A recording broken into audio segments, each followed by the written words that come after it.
Muy buenas tardes a todos.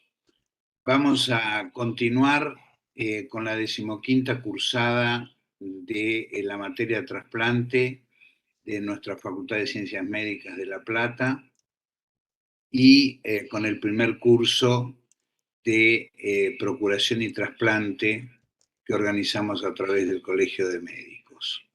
Nuevamente hoy tenemos el gusto de presentar al doctor José Luis Escalante, que como todos ustedes saben es director del programa de trasplante del Hospital General Universitario Gregorio Marañón de Madrid, es ex coordinador regional de trasplantes de la Comunidad de Madrid y asesor científico del Donation and Transplantation Institute de Barcelona.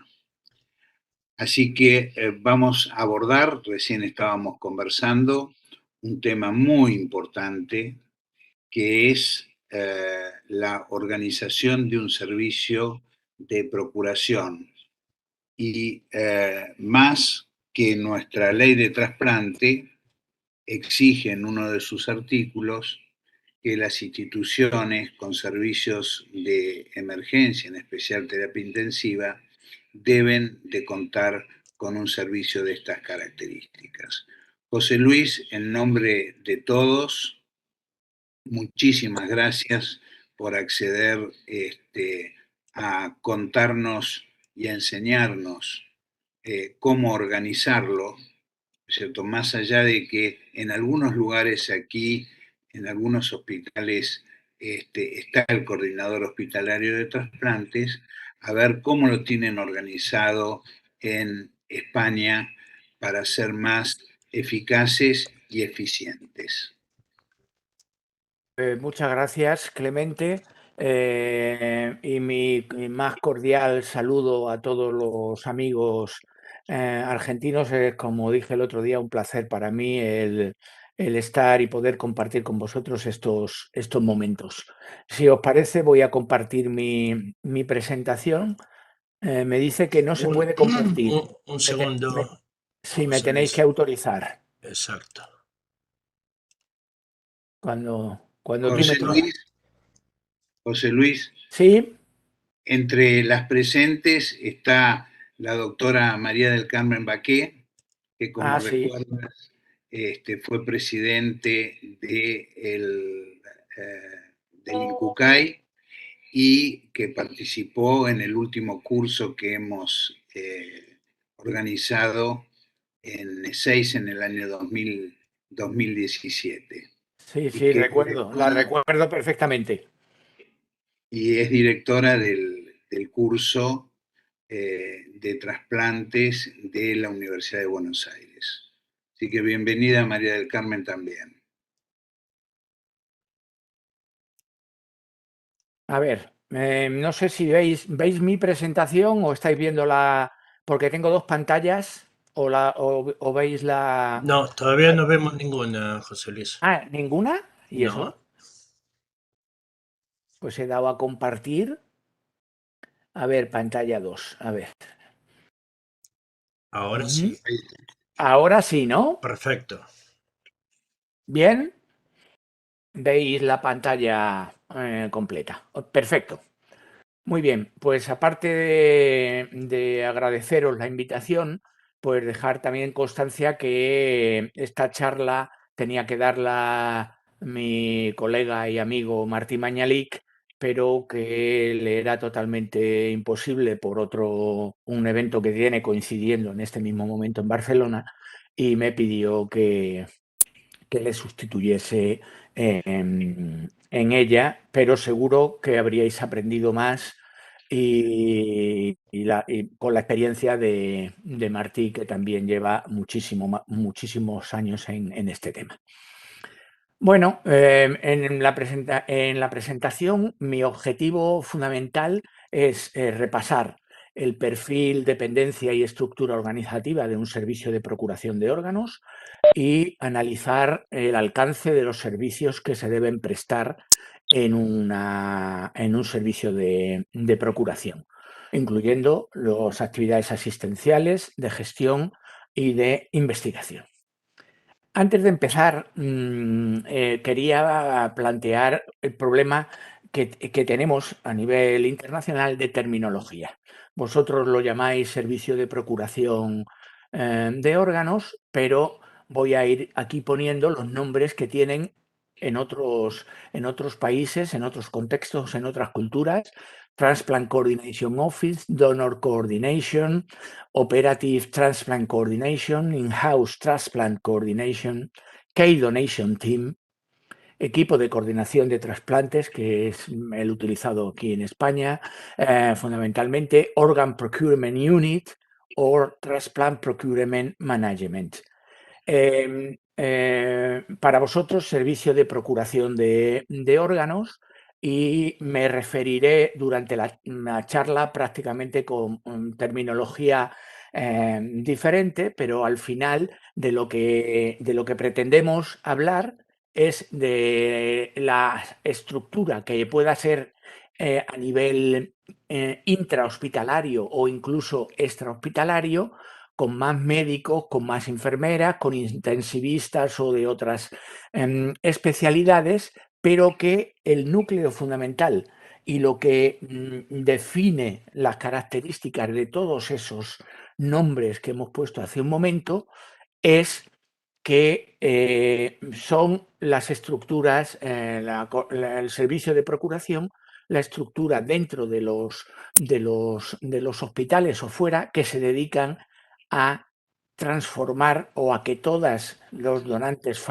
personas fallecidas, se transformen en donantes de órganos, es decir, la organización del procurement, y que de los órganos obtenidos de ese donante se distribuyan adecuadamente a los receptores. Es decir, que estamos hablando de una unidad, yo me voy a referir fundamentalmente a la que funciona dentro de los hospitales, siguiendo el modelo español, y que sin ninguna duda, como ya comenté el otro día, para mí la organización de la procuración o de la donación es el factor fundamental a tener en cuenta en cómo se desarrolla la donación en un país. Me voy a referir, como decía hace un momento, a el modelo español en el cual las unidades o los servicios de procuración, de coordinación de trasplantes o los TPMs están dentro de los hospitales y en colaboración con los equipos de trasplante, pero sin ninguna dependencia jerárquica. Bueno, ya dijimos que en España tenemos 3 niveles de coordinación, igual que tenéis en Argentina, y que sin ninguna duda el nivel hospitalario, servicio de procuración de órganos, es la clave fundamental del proceso, o donde radica el proceso, porque los otros 2 niveles son más administrativos, de gestión, o más dirigidos hacia la distribución de los órganos entre los posibles receptores de un país. Bueno, para empezar, cuando hablamos de un coordinador de trasplantes o un TPM o un integrante del servicio de procuración, ¿de qué estamos hablando? Estamos hablando de un médico especialista o de una enfermera senior, generalmente mayor de 30 años. Esto procede de una encuesta que hicimos hace unos cuantos años entre todos los coordinadores de trasplantes en España, que por tanto, y por la edad que digo, tienen una experiencia profesional importante en la especialidad o en su trabajo habitual, y que cumplen unas características importantes o fundamentales de madurez, motivación y compromiso hacia el proceso de donación, y por supuesto tienen que ser personas que hayan sido formadas para este cometido. En España actualmente, por lo que podéis ver a la derecha en cuanto a la titulación, tenemos aproximadamente en los equipos de coordinación de trasplantes un 65% de médicos y un 35% de enfermeras, y como veis, más del 50% tiene más de 5 años de experiencia, de dedicación a la coordinación de trasplantes. Esto lo comentamos el otro día, pero creo que es importante volver a repetirlo.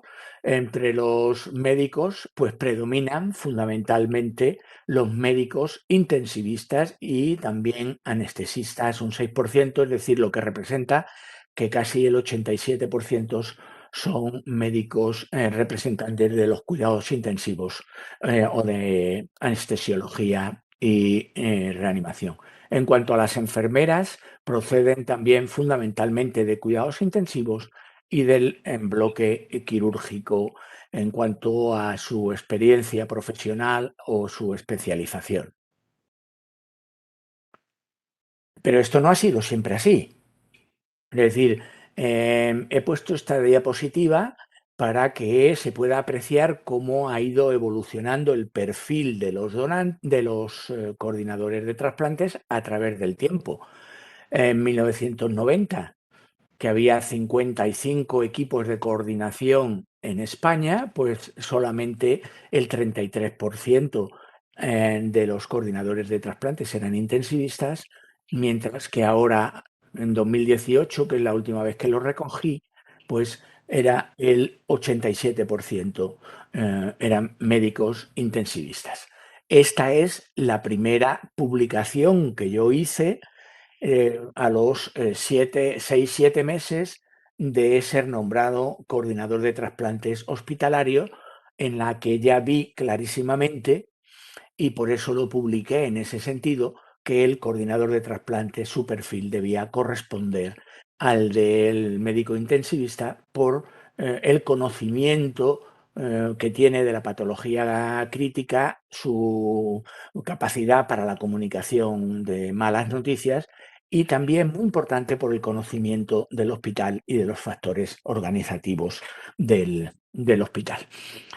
Como decíamos, de los médicos, en España aproximadamente el 10% trabajan a tiempo completo para la coordinación de trasplantes, pero el otro 90% es a dedicación parcial y continúan haciendo parte de sus labores en la unidad de cuidados intensivos.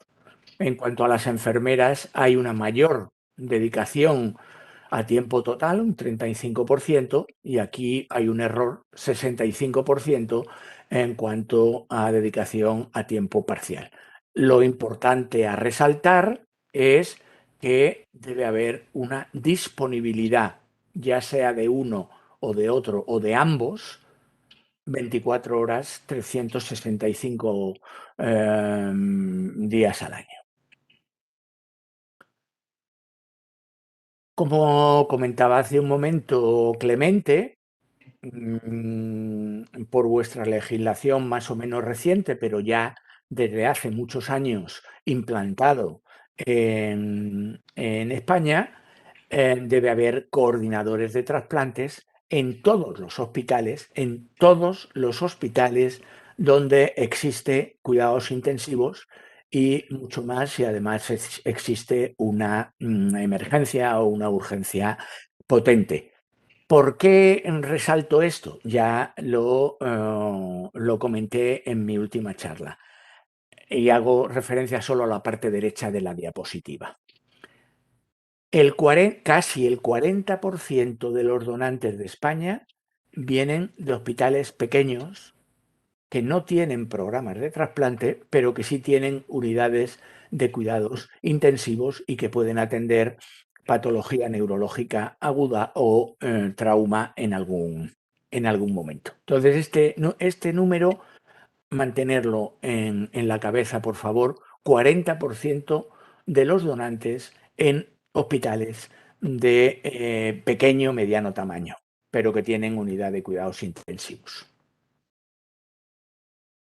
Bueno, la actividad de cada hospital es muy variable y hacer referencia a cuál debe ser la composición de los equipos de coordinación de trasplantes y la dedicación en cuanto a tiempo parcial y total no es fácil. no es fácil y hay mucha variabilidad, pero he tratado de sintetizar en esta diapositiva los 3 tipos de hospitales que reconocemos o que tenemos y que seguro que los tenéis iguales en Argentina, lo que podemos llamar un hospital detector que no tiene capacidad o no tiene autorización para hacer extracción de órganos, pero sí tiene una unidad de cuidados intensivos y que debería tener al menos un intensivista a tiempo parcial designado para ponerse en contacto con un equipo, con un hospital extractor o mejor todavía, si es posible, con un hospital extractor y trasplantador. En cuanto al hospital extractor, y estoy ya refiriéndome a hospitales con capacidad para identificar potenciales donantes que tienen unidad de cuidados intensivos, lo razonable es que trabaje un médico a tiempo parcial y una enfermera a tiempo parcial, aunque si ese hospital tiene un número de donantes o de potenciales donantes que estimamos en más de 12 donantes al año, ese médico, en vez de estar a tiempo parcial, debería estar a tiempo total. Y los hospitales extractores y que además realizan algún programa de trasplante, lo razonable sería que tuviesen un médico a tiempo total, porque seguro que va a tener más de 12 donantes utilizados al año, y una enfermera por cada programa de trasplantes funcionante en ese hospital a tiempo completo. Esto es un poco las directrices que existen en la Comunidad de Madrid y que pueden ser extendidas a otros hospitales de España. Estos equipos de coordinación de trasplantes que figuran en todos los que deben existir en todos los hospitales, es importantísimo que deben depender directamente del equipo directivo. Es un error desde nuestro punto de vista y existe en muchos países esta dificultad. Dependen en algunos países de los equipos de trasplante o incluso de los jefes o de los responsables de las unidades de cuidados intensivos. Y esto, como digo, desde mi punto de vista y el de la mayoría de personas que nos dedicamos a esto en España, es un error porque el problema de la donación de órganos no es un problema que le afecte única y exclusivamente a los médicos trasplantadores, ni muchísimo menos al jefe de la unidad de cuidados intensivos. Es una responsabilidad del hospital como tal, que debe ser coordinada y asumida por el nivel regional de organización de la actividad sanitaria en un país, en este caso de las coordinaciones regionales, y por supuesto es un problema del Ministerio de Sanidad, que debe coordinar y ser responsable de la donación a nivel de todo el país. Por lo tanto, la dirección médica debe ser el responsable directo y es el interlocutor directo con el coordinador de trasplantes o con el responsable del equipo de coordinación de trasplantes.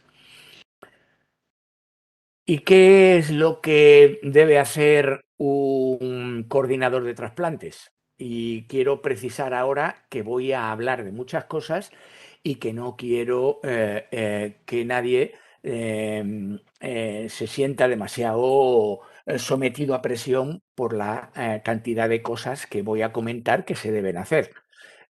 Por supuesto, esto es lo que creo que debe hacer un coordinador de trasplantes, pero no tiene que hacerlo de hoy para mañana o en el primer año.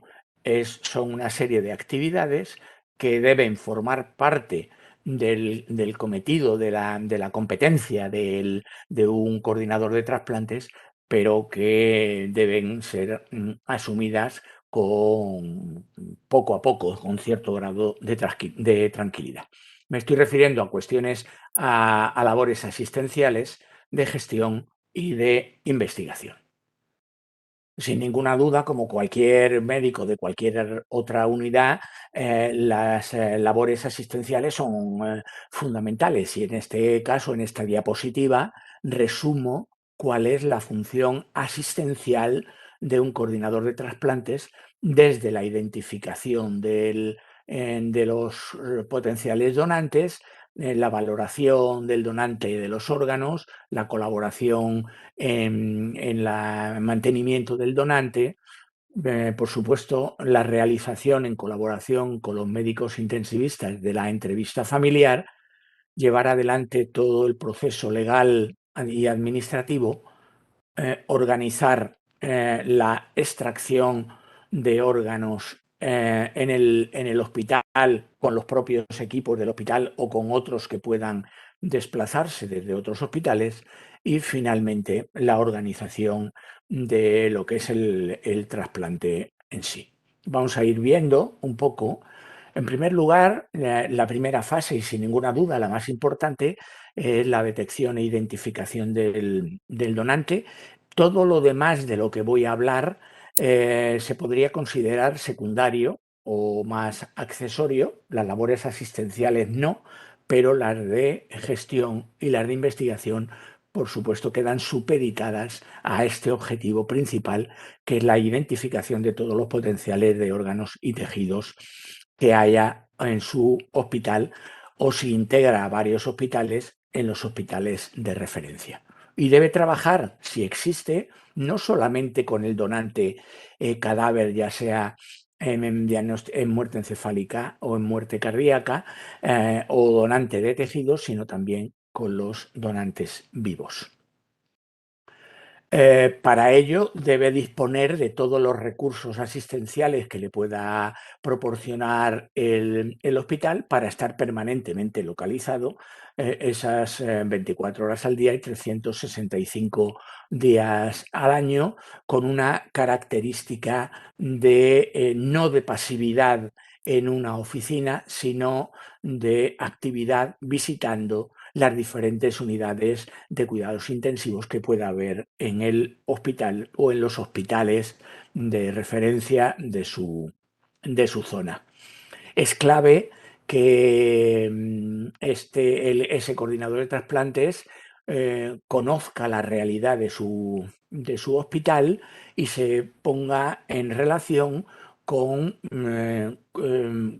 qué potencialidad de donación hay en otros hospitales similares a este en cuanto a tamaño, a complejidad, si hay neurocirugía o no, si hay unidades de neurotrauma o no, tener unas cifras de referencia con las que moverse para poder compararse con ellos y poder saber si se está trabajando de acuerdo a los estándares internacionales y que de alguna manera reflejo o sintetizo en esta diapositiva en torno a 2,5 potenciales donantes en relación con los muertos hospitalarios, 2,5%, en torno al 12-16% de todos los fallecidos en la unidad de cuidados intensivos.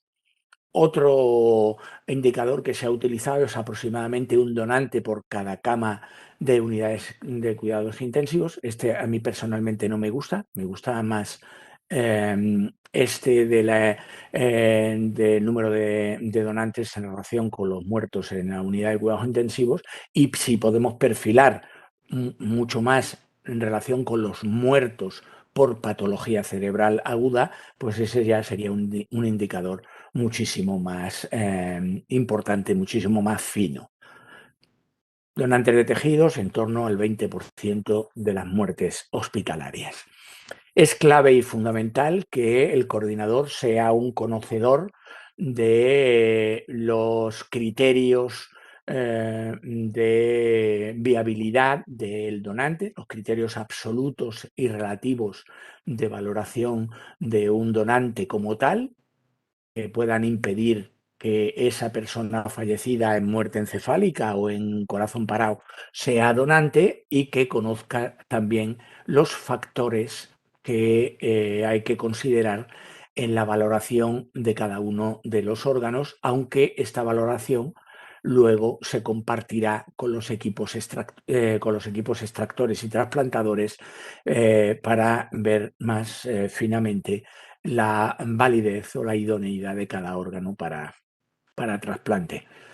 Por supuesto, no tiene por qué ser quien haga el diagnóstico de muerte encefálica, pero sí colaborar con los médicos intensivistas, conocedores de este proceso y, por supuesto, tanto si es un médico intensivista que ya lo va a conocer por su propia formación, aunque sea un personal de enfermería, debe conocer el protocolo, las disposiciones legales y cómo hacer el diagnóstico de muerte encefálica en el país en el que estemos tratando. Por supuesto, también el tratamiento del donante o el mantenimiento del donante, que lo va a llevar a cabo son fundamentalmente los médicos y las enfermeras que trabajan en la unidad de cuidados intensivos, pero los coordinadores deben estar formados y conocer los objetivos principales del tratamiento del donante y hacer un seguimiento para, en caso de que pueda haber alguna disfunción en cuanto al tratamiento del donante, poder alertar a los médicos de la unidad de cuidados intensivos o a las enfermeras de que puede presentarse algún problema o de que se está presentando algún problema. Desde luego son, junto con los médicos intensivistas, los que van a pilotar y a realizar la entrevista familiar, que debe ser un proceso perfectamente estudiado. Debemos saber antes de ir quién son los integrantes de la familia, cuántos hay, quién es el interlocutor o interlocutores principales y establecer un protocolo de cómo abordar a esa familia. Por ejemplo, en mi hospital siempre está el médico coordinador, que es un intensivista, con la enfermera de coordinación y en colaboración con los médicos intensivistas que transmiten todos los pormenores relativos a la patología y al fallecimiento de esa persona y pasa luego la familia a recibir la información de los coordinadores de trasplantes sobre la posibilidad de la donación. Por supuesto, deben ser los que realicen el procedimiento médico legal adaptado a cada país y son los que deben velar porque todo se haga de acuerdo a los criterios éticos y legales de cada país. Igualmente son los responsables de organizar la extracción de los órganos en el hospital correspondiente y colaborar ya sea con la estructura regional correspondiente o con la estructura nacional correspondiente en el empaquetamiento y en la distribución de los órganos que, bueno, España es un país más pequeño, pero tienen que viajar muchos los órganos de unas regiones a otras y que en Argentina, por supuesto, esos traslados de un sitio a otro son incluso más complejos, más largos y hay que organizarlos con mucho criterio y con mucha finura.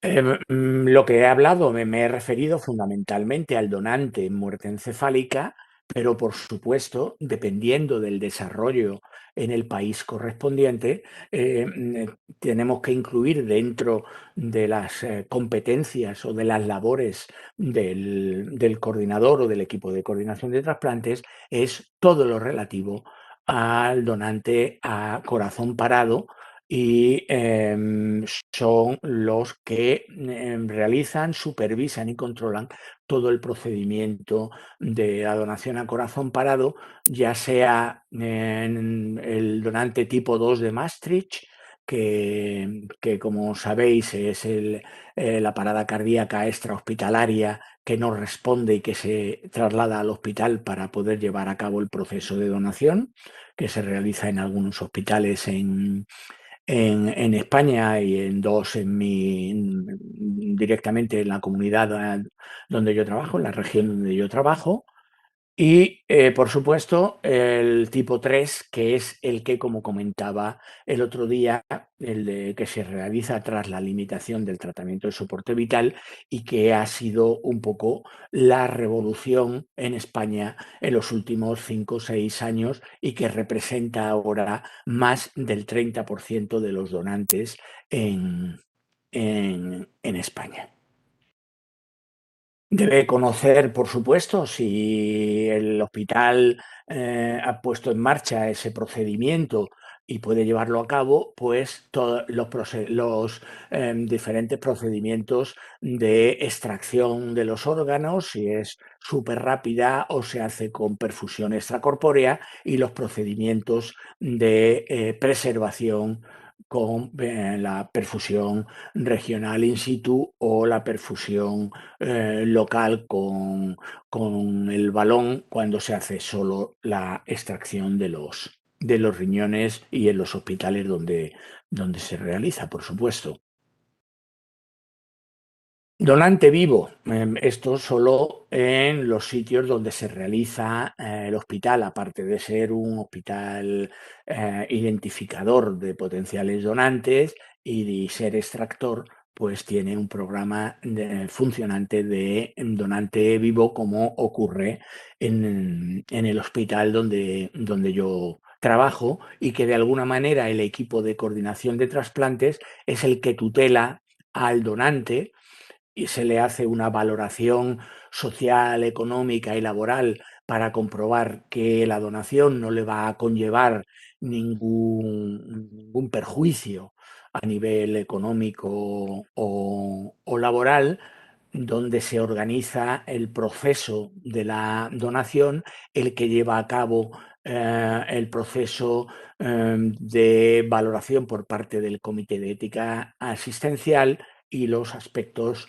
legales relacionados, así como la programación de cuando se realiza la donación de vivo. Esta debe ser asumido por la coordinación de trasplantes en aquellos hospitales donde haya programa de donación de vivo.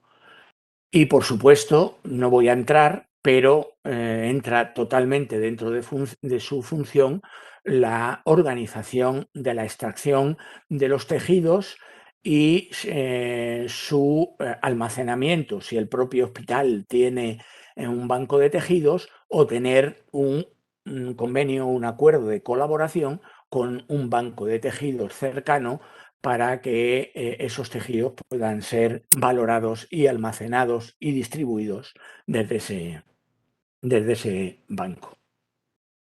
Con eso hemos revisado un poco las actividades fundamentales clínicas que debe realizar.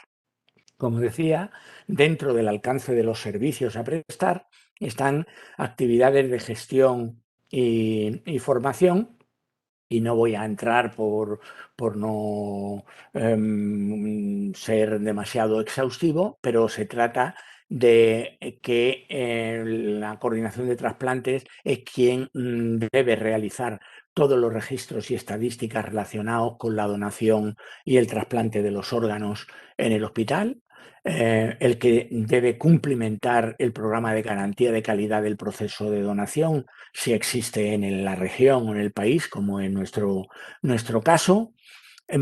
Es el mantenimiento y actualización de las listas de espera, es decir, es el órgano a través del cual pasa toda la información hacia la organización regional y nacional de trasplantes, e igualmente cualquier información que se genera en la organización nacional o a nivel regional pasa por la coordinación de trasplantes antes de que se distribuya a los diferentes programas de trasplantes. Por tanto, y lo que quiero resaltar con esto es que no se incluye ningún paciente en lista de espera si no ha pasado por la coordinación de trasplantes y es la propia coordinación de trasplantes quien lo incluye en lista de espera a nivel nacional.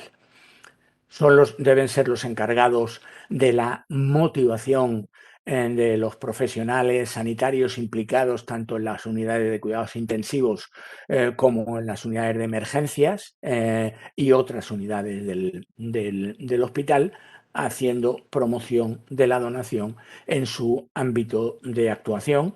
Y un tema muy importante es la relación con los medios de comunicación. Cuando el hospital es donante y sobre todo cuando el hospital es donante y trasplantador, pues los medios de comunicación se nutren en muchas ocasiones de informaciones y de entrevistas efectuadas con personal del equipo de coordinación de trasplantes. Por supuesto, debe ser el núcleo de formación en el hospital en relación con la donación y el trasplante de órganos, no solamente todos los profesionales sanitarios y no sanitarios del hospital, sino con todo tipo de especialistas, posgraduados, estudiantes de medicina y de enfermería y también de formación con la propia sociedad. Cada hospital en su área de referencia pues establece la formación de estudiantes de bachillerato o charlas a nivel de colectivos de la sociedad donde se presenta o donde se exponen los valores relacionados con la donación de órganos y la importancia de la donación de órganos. Y, por supuesto, un tema clave que voy a tratar de pasar lo más rápido que pueda, pero que es nuclear, es fundamental, es el control de calidad en el proceso de donación, trasplante en el hospital. Debe ser seguido, fomentado y controlado por el equipo de coordinación de trasplantes, asegurando la calidad de los órganos, de la calidad de los órganos y de los tejidos, garantizando la calidad técnica, ética y legal de todo lo que se está realizando en el hospital, con una serie de registros que permitan el control y transparencia del proceso. En todos los hospitales se dispone de una hoja de control de gestión que se envía a la dirección del hospital mensualmente, en la cual se ponen los posibles donantes, qué ha pasado con cada uno de ellos, cuántos han llegado al final al proceso de donación y qué ha pasado con los diferentes órganos. Hay que intentar disponer de un programa de gestión de calidad y de mejora continua del proceso, que ahora hablaré posteriormente un poquito, y incluso hay diversos hospitales en España que disponen de acreditación de calidad y debe ser un objetivo que debe tener cualquier equipo de coordinación en el desarrollo de su proceso e implantación del control de la donación y del trasplante. ¿Qué implica disponer de un sistema de calidad del proceso de gestión de la donación en un hospital? Implica definir o tener definido qué es lo que hace el equipo de coordinación, por qué hace esas actividades y cómo las lleva a cabo. Debe ser el que lidere, el que asuma la responsabilidad de los diferentes procesos implicados en el proceso de donación-trasplante y que ahora vamos a ver en la diapositiva a continuación. Debe tener definidos una serie de indicadores de calidad utilizando una serie de objetivos medibles. Debe analizar estos indicadores de calidad para implementar medidas correctoras, preventivas y acciones de mejora. Y, por supuesto, debe estar, si no se dispone en la región o a nivel nacional de un programa de garantía de calidad, debe establecer junto con su servicio de calidad la realización al menos de auditorías internas y, si es posible, de auditorías externas llevadas a cabo por otros equipos de coordinación de trasplantes de su propia región o de nivel nacional para intentar detectar los posibles disfunciones o puntos que puedan ser mejorables, no con un ánimo punitivo ni coercitivo, sino con un ánimo solo de detección de puntos de mejora y de implementación de puntos de mejora. No voy a entrar, pero este es el mapa de procesos que tenemos en nuestro hospital, en el hospital en Gregorio Marañón, en el cual se dispone de los diferentes procesos estratégicos, de los procesos operativos y de los procesos de soporte fundamentales de los que debe disponer el hospital para poder llevar adelante el proceso, y que implican tener definidos cada proceso que se realiza, y que lo hemos visto en el diagrama de la identificación, valoración del donante, diagnóstico de muerte, mantenimiento, logística, extracción, trasplante. Pues debe estar definido cada proceso, y dentro de cada proceso, cada actividad. Deben estar definidos las necesidades y el flujo de trabajo. Debe existir protocolos y procedimientos de todos y cada uno de los procesos implicados en el mapa de procesos, tanto a nivel médico como enfermería y administrativos. Mantener esos protocolos actualizados y, por supuesto, disponibles para todo el equipo. Y, por supuesto, la coordinación de trasplantes debe asumir el liderazgo de todo el proceso de donación y trasplante en el hospital, teniendo una estructura organizativa definida, con bien definidas las responsabilidades y las jerarquías en cada uno de los procesos y de las actividades. Y, como decía antes, el hospital tiene que disponer de una serie de indicadores de calidad, que no tienen que ser muchos inicialmente, pueden ser 2 o 3 el primer año, pero que se deben ir extendiendo en la medida de lo posible, para poder saber si lo estamos haciendo bien y compararnos con los indicadores de calidad publicados a nivel internacional, que también se conocen como Key Performance Indicators, para saber en cada apartado de ese proceso de donación si estamos en línea o podemos detectar alguna disfunción importante que sea motivo de análisis, de planificación y de implementación de mejoras. Gestión de recursos y de costes. Esta diapositiva lo que quiere transmitir es que la unidad de coordinación, el servicio de procuración de órganos, es un servicio hospitalario como cualquier otro servicio, como cardiología, como neumología o como gastroenterología, que debe tener su personal, su presupuesto, y que, por supuesto, el hospital debe intentar conocer cuáles son los costes asociados de personal y de generación de los órganos, y el coste de personal y del trasplante de los órganos que se realicen en su hospital. Y luego, como cualquier médico en un hospital, debe realizar actividades asistenciales, debe realizar actividades de gestión y formación, y debe realizar actividades de investigación. No voy a entrar, pero debe tratar de poner en marcha estudios de investigación que mejoren o aumenten el número de potenciales donantes en su hospital, o del número de órganos disponibles para trasplante.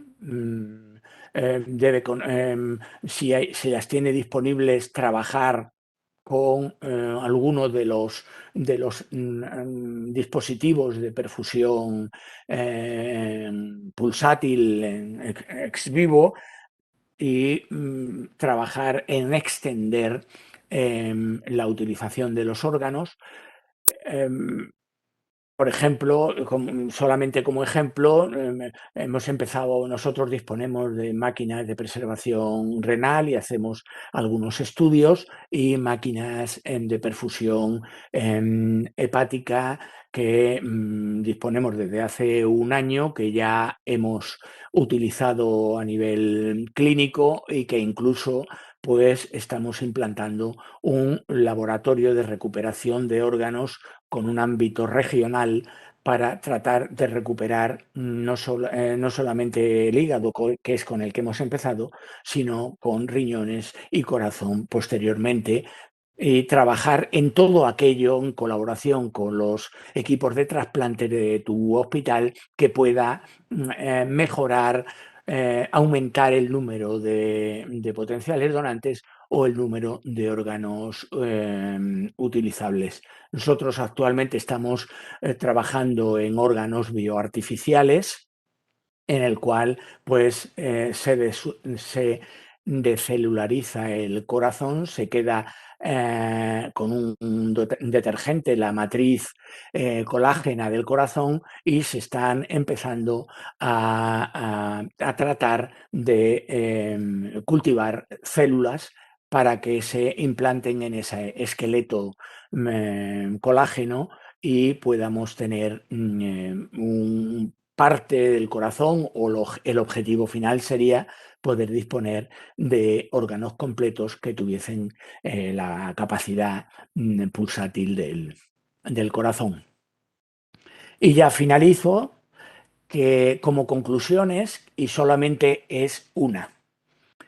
Al final, el coordinador de trasplantes o el equipo de coordinación de trasplantes es como un director de orquesta en el hospital, que debe disponer de todos los recursos del hospital y hacerlo funcionar en los momentos adecuados, para que su obra o musical, o su obra del proceso de donación, pues llegue con bien hasta el final. Y para eso no se puede dejar al libre albedrío, a libre disposición, o de pronto que se diga a una persona, tú eres el coordinador de trasplante a partir de ahora, sino que esa persona debe ser un profesional, que, como decíamos, sugerimos que sea un médico intensivista o una enfermera con experiencia, que esté profesionalizado, que esté formado y que conozca perfectamente todo el desarrollo del proceso de donación y trasplante.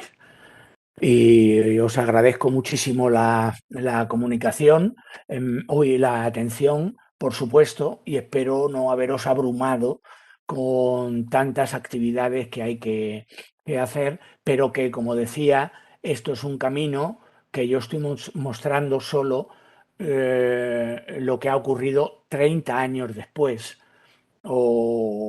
Sí, 30 años, ¿no, Clemente? Yo creo que estuvimos por Argentina en el 92 o 93, yo creo, y acabábamos de empezar nuestra trayectoria aproximadamente en el 90. Por lo tanto, estamos hablando de lo que ha ocurrido 32 años después, y no se puede pretender hacer todo esto en muy poco tiempo, pero sí tenerlo esto como faro, como guía, como punto hacia el que tenemos que ir, o hacia donde tienen que ir la coordinación de trasplantes en nuestros hospitales.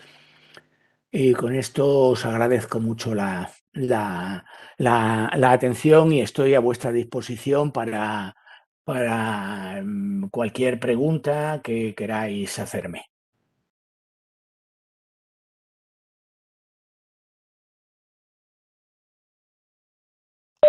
Clemente está muteado. Muchas gracias, José Luis. Realmente los agradecidos somos nosotros por todo lo que hemos aprendido y poder continuar transitando este camino que, como bien dijiste, empezamos en el año 94 con el primer curso, pero 2 años antes ya haber tomado contacto con el programa español. Antes de hacer dos o tres preguntas, querría al auditorio que participara con preguntas, aportes o sugerencias. A ver. Y sin miedo, por favor. No hay pregunta que no vaya a facilitar el que aprendamos todos. José Luis, hubo dos cosas dentro de tu presentación que destaqué, digamos, dentro de lo que es nuestra actividad acá en Argentina. Sí. Primero, o que probablemente haya sido una evolución a través de los años del rol del coordinador hospitalario. Uno de ellos es el tema de la participación respecto del donante vivo. En Argentina, el donante vivo es, digamos, patrimonio desde el punto de vista de la gestión y de la organización de su trasplante o posible trasplante de los equipos de trasplante que son quienes valoran a los potenciales donantes de un receptor, vamos a llamar su familia, por ejemplo, o su entorno, y luego se hacen cargo del seguimiento no solo del trasplantado, del receptor, sino también del donador. Y en segundo lugar, otra de las cosas que quiero remarcar, porque es diferente a lo que es a nuestro país, es el tema de las listas de espera. Es decir, tú sabes que en Argentina hay una lista de espera única nacional que, digamos, está un poco mantenida, regulada o auditada por el SINTRA, nuestro Sistema Nacional de Trasplante, nuestro registro único, y operativamente, vamos a hablar del riñón, por ejemplo, las salas de diálisis envían a sus pacientes potenciales receptores para ser evaluados por el equipo de trasplante renal, quien determina su aptitud o no como receptores para un trasplante. Para los chicos, un ejemplo un poco grosero, vamos a decir, es patrimonio del nefrólogo de la sala de diálisis ante un paciente con un cáncer activo, contraindicarlo porque es un criterio médico y el nefrólogo está más que autorizado para determinar esa actitud. Pero en casos en que el nefrólogo considera que el paciente es evaluable, luego es el equipo de trasplante quien determina la aptitud o no para... y por lo tanto, y las evaluaciones anuales de los potenciales receptores para mantenerlos o no en la lista de espera. Entonces, esa es una diferencia bastante sustancial con lo que tú estás mostrando, que creo es una evolución a través del tiempo del rol del coordinador hospitalario en España, ¿o me equivoco? No, no te equivocas absolutamente en nada, puesto que las dos cosas que has comentado han ido evolucionando a través de los años. Aquí ocurría igual, el nefrólogo era el que manejaba la donación de vivo, pero ha ido evolucionando el tema, sobre todo con la mejor y mayor organización de los trasplantes a nivel nacional y con el bien hacer o el buen hacer de los consensos y de los protocolos de seguimiento del donante vivo. Hay varios hospitales en España, y ya son bastantes los que tienen actividad de trasplante de vivo, que es la coordinación de trasplantes por la que el paciente entra al sistema, es decir, si mandan a alguien a mi hospital a una donación de vivo, viene a coordinación de trasplantes, le vemos por primera vez, le evaluamos y a través de ahí ya va al nefrólogo que lo ve, lo envía al urólogo, al psicólogo, al psiquiatra, se hacen todas las pruebas, no sé qué, no sé cuánto, pero la evolución acaba con una valoración por parte del Comité de Ética Asistencial del hospital, una formalidad legal que realiza la coordinación de trasplantes, y luego es la coordinación de trasplantes la que organiza una sesión multidisciplinar al final, donde se ve con un checklist si se ha realizado todo y se pone la fecha de realización del trasplante y se lleva a cabo todo el proceso. Pero, por ejemplo, la valoración, es decir, es muy importante saber si el donante va a perder su trabajo porque tenga un trabajo precario y la donación de vivo pueda conllevar que le echen de su trabajo. Tiene que haber alguien en el hospital que evalúe desde el punto de vista ya no nefrológico, y si tiene la arteria renal de este calibre o de este otro, sino que tiene que valorar al donante desde el punto de vista social, laboral y económico. Si tiene seguro, en España no hay problema, pero yo no sé, no me conozco bien vuestra realidad actual. Si ese señor tiene un seguro que le va a cubrir el trasplante, o se va a trasplantar en un sitio o en otro y luego le van a pasar una factura que no pueda hacerse cargo. Es decir, que realmente exige una valoración multidisciplinar en la cual la coordinación de trasplantes, yo personalmente creo que debe intervenir, y ese debería ser el futuro. En mi hospital no era así. Lleva siendo así desde hace 5 años o 6 años, pero ya se ha establecido la rutina y ya se hace de una manera diferente. Y en cuanto a las listas de espera, ahí quiero hacer 2 comentarios. Uno, los órganos nobles o salvavidas, esos, cuando se incluye un paciente en lista de espera, se incluye, por supuesto, a nivel regional y a nivel nacional, pero quien lo introduce es la coordinación de trasplantes. No es ni el hepatólogo, ni el cardiólogo, ni el cirujano cardíaco. Lo incluye el Hospital Gregorio Marañón, que el núcleo de comunicación es a través de la coordinación de trasplantes. Si un paciente no es comunicado a la coordinación de trasplantes, no se incluye en lista de espera a nivel nacional.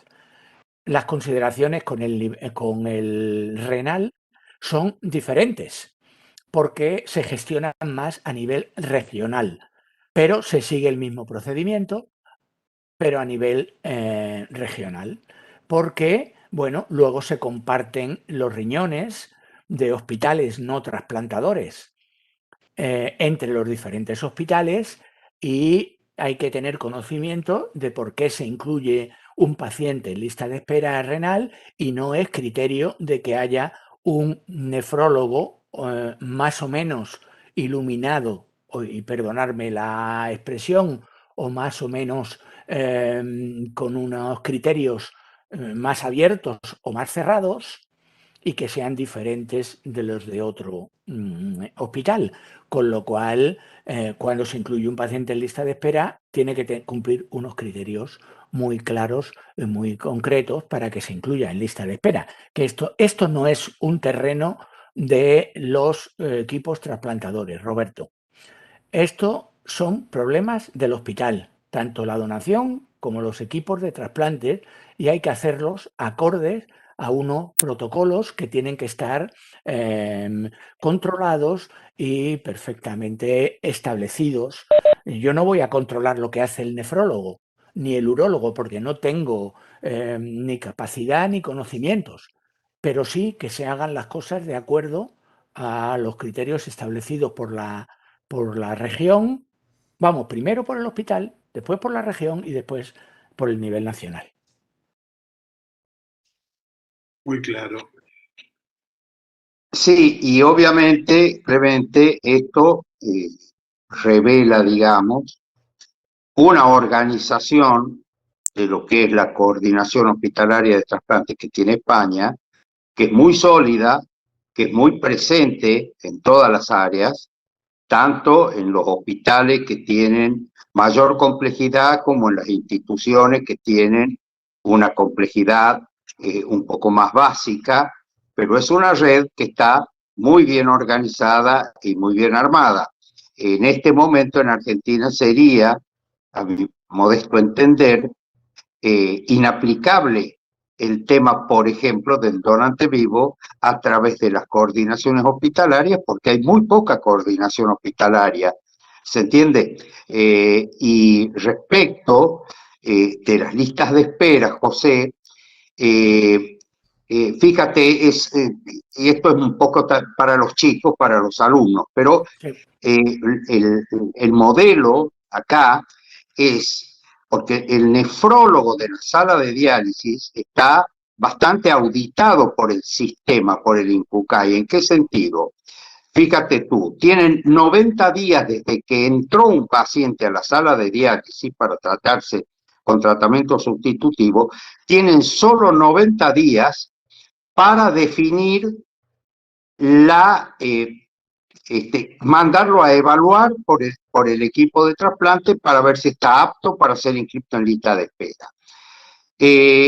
Entonces, digamos, eso en el registro está perfectamente auditado y la autoridad sanitaria lo llama y le dice, oiga señor, usted tiene hace 100 días un paciente sentado en la sala de diálisis y no ha definido su situación ante la lista de espera. Por ejemplo, porque si no da la sensación de que el nefrólogo hace lo que quiere o el equipo de trasplante hace lo que quiere. Es una organización distinta. Yo creo que el día que tengamos en la Argentina también un sistema de coordinación de trasplante, un sistema de coordinación hospitalaria, probablemente podamos ir hacia ese lugar también, lo cual a nosotros, a los equipos de trasplantadores, sería un gran alivio, no te quepa duda.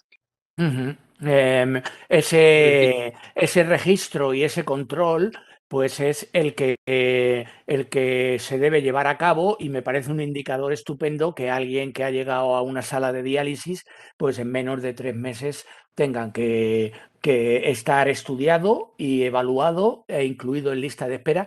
Yo ahí, en esa organización que tenéis vosotros, quizás lo único que el coordinador reciba información directa del nefrólogo cuando se incluye alguien en lista de espera de trasplante renal. El coordinador debe saber si tengo en mi hospital 25 pacientes, 78 o 227, porque eso forma parte de la información que debe llegar a la dirección del hospital mensualmente y de una forma integrada. Y yo, mi idea es que la donación y el trasplante debe ser visto como una unidad dentro del hospital, como un departamento, que por un lado está la donación, por otro está el trasplante renal, por otro está el trasplante cardíaco, el hepático, pero que deben trabajar conjuntamente y beneficiarse del conocimiento y de la experiencia los unos de los otros. Entonces, yo en mi hospital no me llamo coordinador de trasplantes. Yo tengo un coordinador de trasplantes que es el que lleva el programa de donación de órganos, pero de mí depende todo el programa de trasplantes del hospital.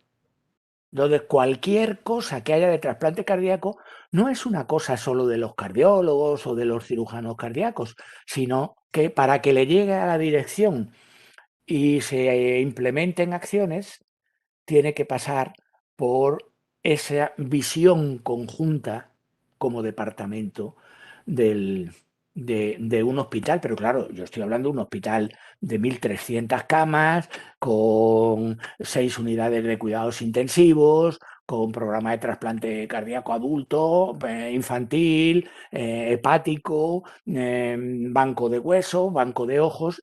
Al final, todo eso tiene que estar integrado si queremos que el hospital, y seguro que vosotros tenéis hospitales de esa complejidad, que incluso yo abogo porque vayan por ese camino.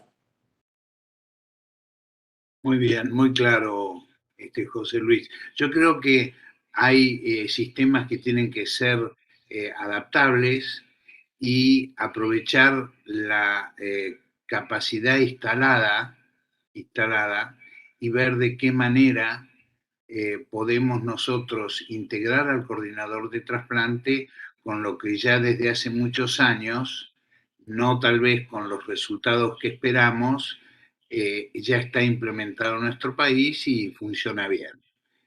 Por eso, después de las dos charlas, de las presentaciones tuyas y de Reginaldo Boni, hemos pensado que sin duda nosotros tenemos que ir a un sistema mixto en cuanto a la Organ Procurement Organization, hacia las OPO, que es lo que nosotros ya tenemos instalado, más sumarle la coordinación hospitalaria de trasplante, ¿no es cierto? Creo que ese tiene que ser el camino y será motivo de discusión cuando tengamos un suficiente número de coordinadores hospitalarios de trasplante que lo amerite. Por otro lado, Eso, sí, perdóname, eso está clarísimo. Es decir, cada país tiene que adaptar la organización a su propio modelo sanitario y a su propia idiosincrasia, a sus propios valores, a su propia forma de trabajar, porque no en todos los países es igual. Es decir, el modelo español es muy, muy difícil de copiar. ¿Por qué? Porque se tienen que dar unas circunstancias muy concretas. Italia ha intentado y se parece bastante, pero no ha llegado. Los coordinadores siguen dependiendo del jefe de cuidados intensivos. Y eso es una cosa que no tiene ningún sentido. Ningún está bien, sentido. clarísimo.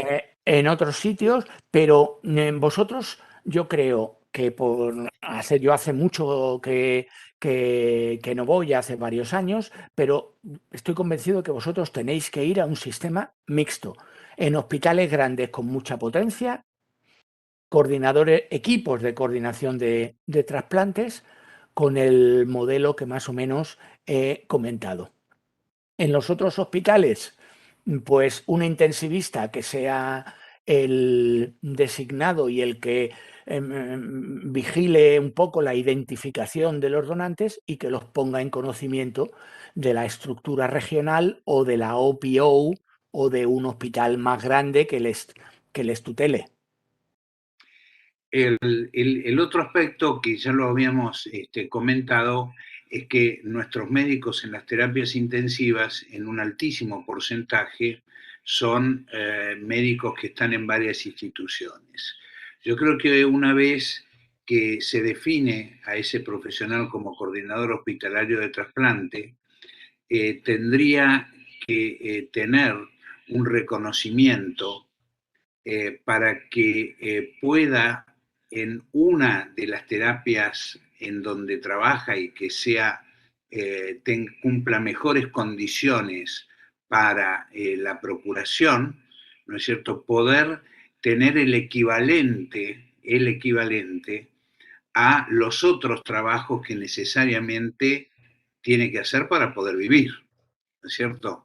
Entonces, a ese coordinador hospitalario de trasplante tiene que tener el suficiente reconocimiento profesional y económico para que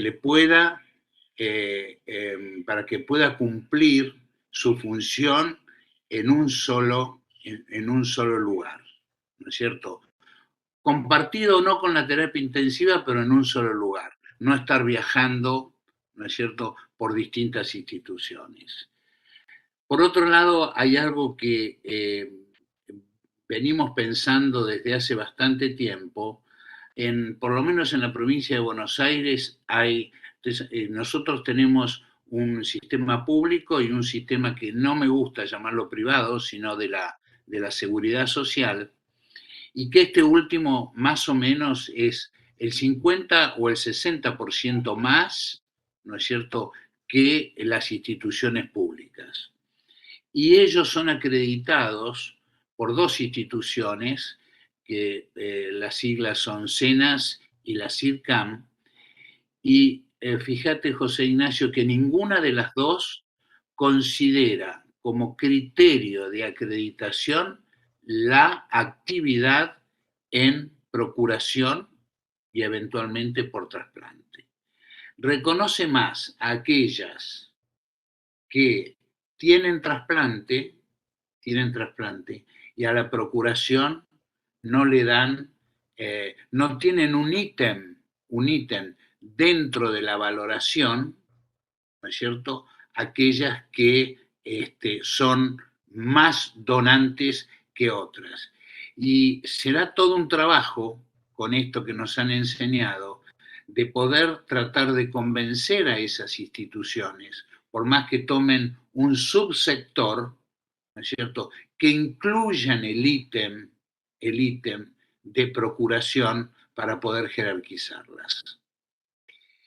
Ese tema es clave, clave. pero es un problema que está a niveles de países muy desarrollados. Hemos tenido esta semana en el hospital una auditoría de la Joint Commission internacional, que yo no sé si saben lo que es el auditorio, pero bueno, es una acreditación nacida en Estados Unidos, que lleva muchos años y que todos los hospitales que quieren contratar con el Medicare o el Medicaid tienen que ser evaluados por la Joint Commission, y la mayoría de los hospitales privados que quieren contratar con aseguradoras tienen que estar acreditados por la Joint Commission. Entonces, nosotros nos hemos acreditado esta semana, me acaban de mandar el mensaje de que hemos pasado la acreditación, y tuve la reunión con los auditores anteayer. Bueno, pues la Joint Commission no evalúa la capacidad de donación del hospital, no la toma en consideración. Evalúa el programa de trasplante cardíaco hepático, que el consentimiento informado esté perfecto, que se le dé toda la información a los pacientes, que los circuitos de limpio y sucio estén adecuados, que no sé qué, no sé cuánto, pero no valoran al hospital por su capacidad de procuración ni por la que debería tener y la que debería aportar al sistema. Que es Y la que sustenta los trasplantes. es exactamente lo que tú estabas diciendo. Y que mientras no se llegue a lo que dice Escalante, que sin donante no hay trasplante, no evolucionaremos, Clemente, porque si la base, en algo se basa el modelo español, es en promocionar, en tirar adelante de los programas de donación de órganos y darles la estructura necesaria. A mí no me han preguntado, claro, no nos han preguntado si la coordinación de trasplantes tiene un despacho, ni si tienen mecanismos de disponibilidad a las 24 horas, ni si tenemos profesionales que son expertos y que para entrar a la coordinación de trasplantes tienen que tener una titulación, porque no entra cualquiera. Ni cuántos donantes tenemos. Vos fíjate que dentro de los controles que hace tanto a nivel nacional como a nivel jurisdiccional, ¿no es cierto? Sí se lleva un claro registro de no solamente de los trasplantes, sino también de, de la capacidad de donación de cada uno de las instituciones y existe un ranking, ¿no es cierto? Y que nosotros cada vez que revisamos el sistema nos damos cuenta quiénes están primero y hospitales que ocasionalmente figuran con un donante. Pero es digamos, es el control, ¿no es cierto?, que hace Nación y que hacen las provincias en cuanto a la capacidad generadora de donantes. Y creo que en ese campo también hay que trabajar. Nos has dejado... Sí, te amplío un poco más y ya acabamos. Si tú me dices que un hospital tiene 12 donantes al año o 20, no me estás diciendo nada. No me estás dando una información, porque lo mismo está perdiendo 40 donantes por no hacer bien las cosas.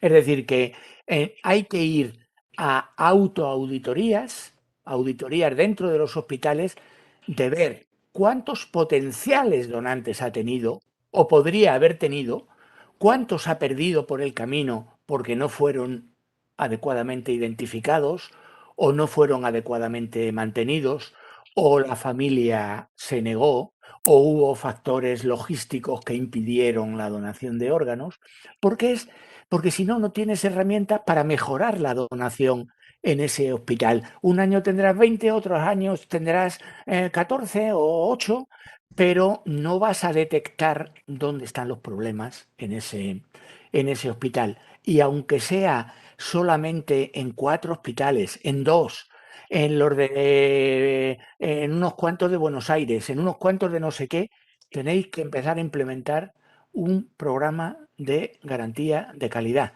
que implica que los coordinadores se autoevalúen y revisen sus historias de los muertos en las unidades de cuidados intensivos, y que encima los del hospital de al lado, que son conocedores y expertos, vengan a mi hospital a ver cómo hacemos las cosas y a detectarnos posibles fallos que nosotros no somos capaces de identificar o de ver. Hay por último, hay un número que vos dijiste que no te gustaba, que era por cada cama de terapia intensiva pues se debería de generar por año un donante. Y yo te quería preguntar, que en alguna oportunidad he tenido y lo tenía como parámetro, que por cada cama de terapia intensiva una muerte encefálica, Sí. y de ellos se tenían que transformar en donantes efectivos el 50%, y de ese 50%, el 75% de los donantes generados tenían que ser multiorgánicos. Esa ecuación sigue estando vigente. Sí, como una forma de aproximarse muy general, muy global, pero lo mejor es partir, el número de partida tiene que ser el número de pacientes ingresados en la unidad de cuidados intensivos con patología cerebral aguda, que eso no tenemos mucha experiencia nosotros porque no utilizamos ese parámetro, pero los italianos sí. Los italianos parten del paciente cerebrolesi, del paciente con lesión cerebral aguda, y de esos el 50% tienen que morirse en muerte encefálica, porque si no, no ha estado adecuadamente tratado como paciente ni mantenido como posible donante. Nosotros partimos de un número que tiene menos calidad que es el número de muertes encefálicas detectadas dentro de la unidad o de las unidades de cuidados intensivos de un hospital. Y me gusta más ese número, que es que el 12% aproximadamente de los muertos en las unidades de cuidados intensivos de mi hospital, considerado globalmente, deben morir en muerte encefálica. Y aproximadamente el 60% deben llegar a donantes de órganos. Y luego ya lo que el 75% tiene que ser multiorgánico es muy variable porque depende de la calidad de los donantes. Si tú solo estás cogiendo personas jóvenes que han muerto de traumatismo craneoencefálico, probablemente el 75 o el 80% sean multiorgánicas. Pero si partes de donantes de mayor edad, con comorbilidades, con patologías, pues mantener ese 75% de extracciones multiorgánicas es muy complicado y muy difícil. Clarísimo. Muy bien. No sé si queda alguna otra pregunta. Tenemos la última oportunidad. Bueno, José Luis, muchísimas gracias. Tenemos tu correo y supongo que nos vas a ofrecer que cualquier tipo de consulta o alguna otra actividad que se nos ocurra poder hacer y que nos sea de utilidad, podremos seguir contando contigo. Roberto. Bueno, José, como siempre, un enorme placer compartir contigo, y como siempre, la calidad de y la claridad de tu exposición, yo creo que es de mucha utilidad no solo para nosotros, sino también para los alumnos. Así que ya estaremos viéndonos nuevamente.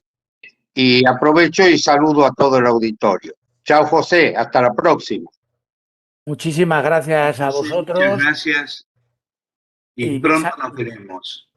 Muy bien, de acuerdo. Cualquiera que tenga alguna duda, ahí está mi correo y le responderé con mucho placer. Muchísimas gracias. Muy bien. Bueno, que tengan todos hasta la vista. Buen fin de semana. Chao. Igualmente, hasta la vista. Adiós. Chao.